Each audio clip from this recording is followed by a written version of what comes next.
লক্ষ্মীপুর জেলা জামায়াতের নায়েবে আমির ডক্টর ফয়েজ আহমেদকে নিজ বাসায় গুলি করে হত্যার ঘটনায় শেখ হাসিনার সাবেক সামরিক উপদেষ্টা তারেক আহমেদ সিদ্দিকী সহ ৪১ জনের বিরুদ্ধে আন্তর্জাতিক অপরাধ ট্রাইব্যুনালে অভিযোগ দায়ের করা হয়েছে। বৃহস্পতিবার ফয়েজ আহমেদের ছেলে ডক্টর হাসানুল বান্নাস চিফ প্রসিকিউটর কার্যালয়ে এই অভিযোগ দাখিল করেন।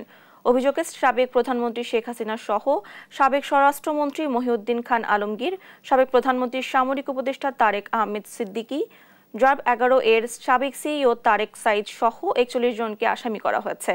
২০১৩ সালের ১৩ ডিসেম্বর লক্ষ্মীপুর জেলা জামায়াতের নায়েবে আমির ডক্টর ফয়েজ আহমেদকে নিজ বাসায় গুলি করে হত্যা করে র্যাব। হত্যার পর তাকে বাসার ছাদ থেকে নিচে ফেলে দেওয়া হয়। গভীর রাতে শহরের উত্তর তেহমোহনী এলাকায় এ ঘটনা ঘটে। এই হত্যাকাণ্ডের মূল নায়ক নারায়ণগঞ্জের ৭ খুনের মূল পরিকল্পনাকারী র্যাব কর্মকর্তা তারেক সাইদ বলে জানান ভুক্তভোগীদের পরিবার। তদন্ত সাপেক্ষে এই ঘটনাটির সুষ্ঠু বিচারের প্রত্যাশা করেন তা।